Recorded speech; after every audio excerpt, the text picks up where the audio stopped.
काल marine drive police स्टेशनला जे घडलं ते अवघ्या महाराष्ट्रानं पाहिलं. मरीन ड्राईव्ह पोलीस स्टेशनचे ठाणेदार शिवाजी पिंगळे, माझ्या माहितीप्रमाणे त्यांचं नाव, त्यांनी साधारणपणे सर्व आमचं प्रकरण समजून घेतलं. तिथे कायदेशीर सल्लागार सुद्धा आमदार रोहित पवार यांच्यासोबत त्या ठिकाणी सहभागी होते. पक्षाचे कार्यकर्ते आणि अजितदादांवर प्रेम करणारे सुद्धा होते. आणि तिथे आम्ही 4 आमदार होतो. एक आमदार रोहित पवार नव्हते, त्यांच्या पक्षाचे आमदार संदीप क्षीरसागर होते, माझ्या पक्षातून मी होतो आणि इद्रिस नायकवडी साहेब विधान परिषदेचे आमदार, असे 4 आमदार बसलेले असताना तिथं वरिष्ठ अधिकारी, पोलीस अधिकारी येतात. ते त्यांच्या तोऱ्यात बोलतात. एफआयआर म्हणजे होत असताना ते थांबवतात. मग त्यांना फोन येतो, ते अँटी चेंबरमध्ये काहीतरी फोनवर बोलतात. अजून त्यांना दुसरा फोन येतो, ते आम्हाला लॉ सांगतात की असा लॉ आहे, असे कायदे आहेत, तुम्ही आम्हाला सांगू नये, पोलिसांची पोलीस प्रक्रिया करतील, असं उन्मत्तपणा करतात. आणि त्यानंतर तिसऱ्या फोन नंतर ते परत त्या चेअरवर बसतात आणि आम्हाला म्हणतात की आम्ही एफआयआर घेऊ शकत नाही, तुमची तक्रार आम्ही घेतो.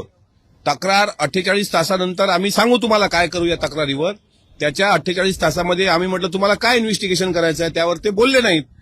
त्यांना हे इन्व्हेस्टिगेशन करायचं होतं की खरंच विमान उडालं का, खरंच तिथं पडलं का, खरंच इतके मृतदेह तिथं सापडले का, हे टॅली केल्यानंतर ते एफआयआर करतील, असं तिथल्या वरिष्ठ अधिकाऱ्यांनी उर्मटपणाचं दिलेलं उत्तर हे अत्यंत निंदनीय होतं, अत्यंत वेदनादायी होतं.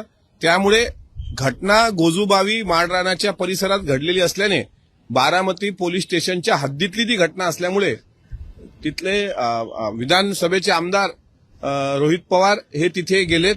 त्यांनी कालच सांगितलं होतं की बारामतीला शेवटी मग आता इलाज नव्हता, यांनी एफआयआर घेतला नाही म्हणून ते तिथे गेलेत.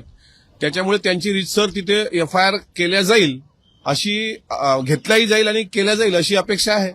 मी कालच तसा प्रस्ताव ठेवलेला आहे. आता ते माननीय सभापतींना भेटतो आणि सभापतींनी परवानगी दिल्यानंतरच मला तसं बोलता येणार. पण जर हक्कभंगाचा प्रस्ताव तिथे मंजूर झाला नाही झाला, कारण हक्कभंग समिती ही वेगळी आहे, त्याचे प्रसाद लाड हे अध्यक्ष आहेत, सन्माननीय सदस्य प्रसाद लाड साहेब, त्यांना मी भेटतो. त्यांनी परवानगी दिली तर मी हक्कभंग जरूर मांडेल.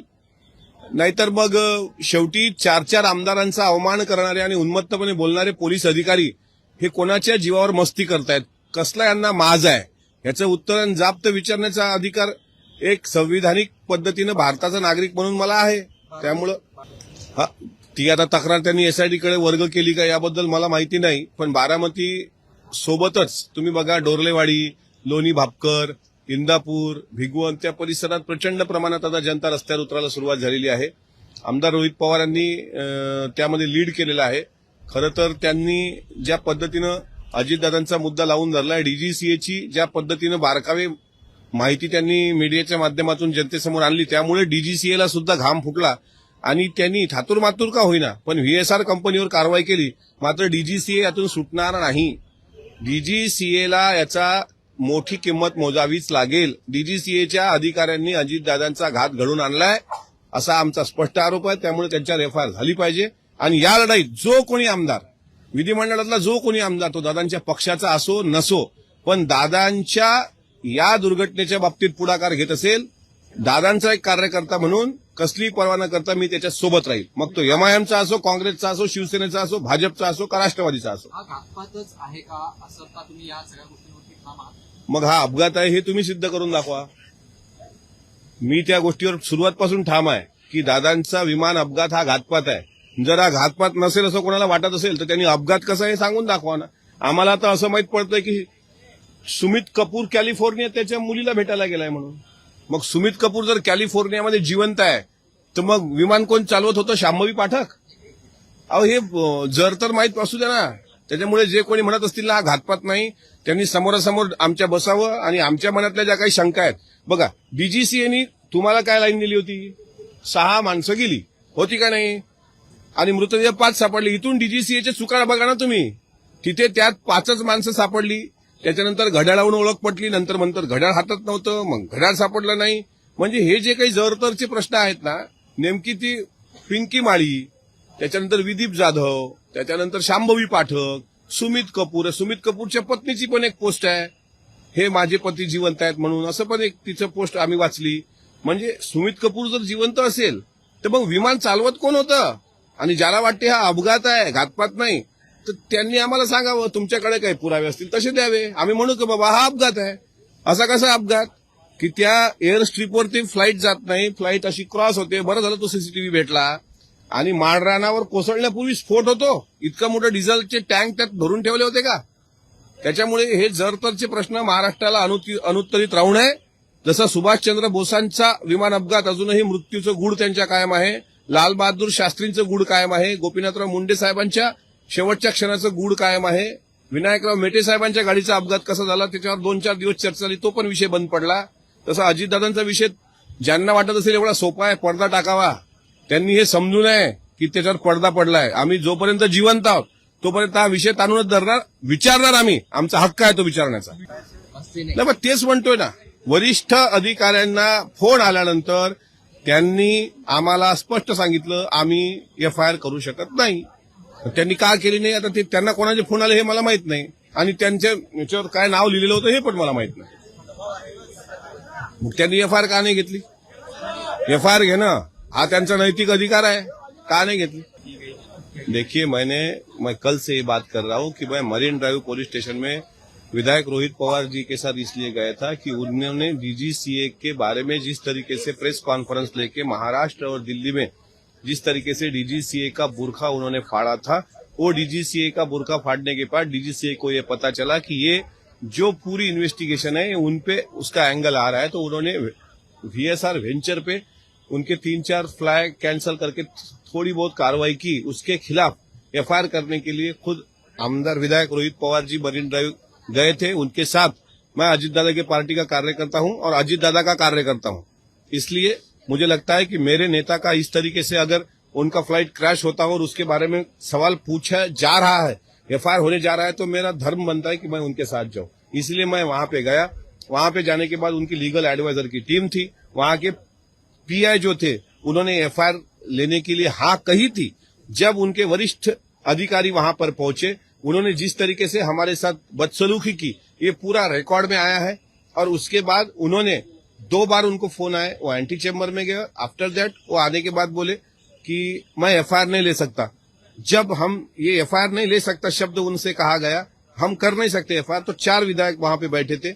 इद्रिस नायकवड़ी जी जो मेरे पार्टी से बिलोंग करते, राष्ट्रवादी कांग्रेस पार्टी से, मैं खुद संदीप क्षीरसागर जी और रोहित पवार जी, चारों विधायकों के सामने जिस तरीके से डीसीपी ने वहां पे बर्ताव किया वो निंदनीय है.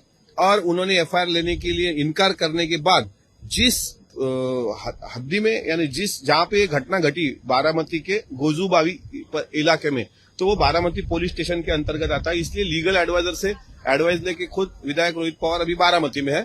लेकिन कल जिस तरीके से मरीन ड्राइव पुलिस इन्होंने हमारे साथ बदसलूकी की, मैं जरूर कोशिश करूंगा कि उनके खिलाफ हक्क भंग लाया जाए.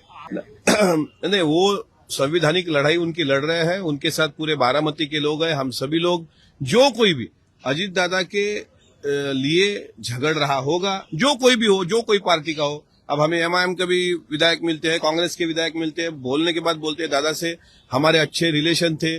शिवसेना के विधायक मिलते हैं, भारतीय जनता पार्टी के सभी, तो और हमारे राष्ट्रवादी कांग्रेस पार्टी के सभी आमदारों को, सभी विधायकों को हमारा कहना है कि ये लड़ाई जो कोई भी लड़ेगा उसके साथ हम रहेंगे. अजीत दादा के कार्यकर्ता इस नाते. बारामती में अभी ये शुरुआत हो गई है, लेकिन उसके पहले लोनी भापकर, उसके पहले दौंड, डोरलेवाड़ी, इंदापुर, बारामती, अभी आहिस्ता आहिस्ता हर एक गांव में ऐसी एफआईआर करने की लोग सोच रहे हैं कि ठीक हर एक जगह निवेदन पुलिस को दिया जाए और उसके बाद ही ये लड़ाई आगे ली जा सकती है. आप कह रहे पायलट अभी भी जिंदा है जो प्लेन क्रैश में, ऐसा हमें पता चला है. अब वो इंक्वायरी करना सीबीआई, एसआईटी, इनकी जिम्मेदारी है. हमें ऐसा पता चला है सोशल मीडिया के द्वारा कि सुमित कपूर कैलिफोर्निया में उसके लड़की को मिलने को गया, ऐसा हमें पता चला है. अब इसमें झूठ और सच लाने का पूरा काम ये सरकार का है कि अगर मैं झूठ बोल रहा हूं तो उसकी इन्क्वायरी हो. अशी शंका काय आहे? मग तुम्ही पत्रकार बांधवांनी प्रश्न विचारला, कोणीतरी यांनी विचारला. हे म्हणतात ऍक्सिडेंट आहे असं तुम्ही म्हणत, घातपात आहे असं तुम्ही कसं म्हणता? मग यांनी सांगावं ना ऍक्सिडेंट कसा आहे. यांनी म्हणजे जे म्हणतात ऍक्सिडेंट आहे, हे असे जे काही धागे धरून ह्या शंका येत आहेत ना आम्हाला, या शंकेचं निराकरण जोपर्यंत वस्तुनिष्ठ अहवाल येत नाही. पहिलं काय म्हणाले, ब्लॅक बॉक्स जळलेला आहे, आता म्हणतात ब्लॅक बॉक्स सुरक्षित आहे. मग सुरक्षित ब्लॅक बॉक्स मधला डेटा तो बाहेर आणायला अडचण काय? तो आणा ना, त्यात काय संवाद झालाय तो संवाद कळू द्या. त्याच्यामुळे शंका तर आहेतच आणि तो विचारणं काही गैर नाही. म्हणून सुमित कपूरच्या बाबत शंका आहे. बरं, दुसरी शंका यांनी सांगावं, साहिल मदन कुठे आहे, यश कुठे आहे? साहिल मदन तर तिथे व्हीएसआर व्हेंचरनी साहिल मदनचीच ड्युटी लावली होती ना. फ्लाईट पायलट म्हणून त्याची ड्युटी, फ्लाईट अटेंडंट म्हणून यशची ड्युटी. ते घरून निघाले, त्याचा सीसीटीव्ही ते आता कुठे आहेत हे तरी सांगा. चला, तो सीसीटीव्ही आपण समजू. आता सीसीटीव्ही तर तुम्हाला माहिती आहे मर्यादा 15 दिवस, 3 आठवडे, 1 महिना, 1.5 महिना सीसीटीव्ही मध्ये तो डेटा राहतो. त्याच्यानंतर तो उडून जातो. आता 1 महिना होत आला, अजूनही सीसीटीव्ही फुटेज नाही. मग 1.25 महिन्यानंतर काय सांगणार? सीसीटीव्ही उडाला. मग आता तो कुठे आहे? साहिल मदन आणि यश हे कुठे आहेत? सुमित कपूर कुठे आहे? हे प्रश्न तर विचारला लागतो. मग हे प्रश्न विचारणं जर गुन्हा असेल आणि त्याची किंमत मोजावी लागेल वगैरे वगैरे, अरे विचारणार नाही तर काय? मग काय, हा माणसाचा जन्म माणसासारखाच जगला पाहिजे. माणूस कुत्र्यासारखं जगण्यात काय अर्थ आहे? त्याच्यामुळे हे तर विचारणारच आहे आपण. काय किंमत मोजावी लागेल? अरे दादा असतानाच किंमत होती आपल्याला, ती किंमत तर संपलीच ना आता. दादासारखा नेता ज्यावेळेस या विधान भवनमध्ये होता प्रत्येकाला किंमत होती. तीच किंमत चुकवली ना आम्ही 28 जानेवारीला.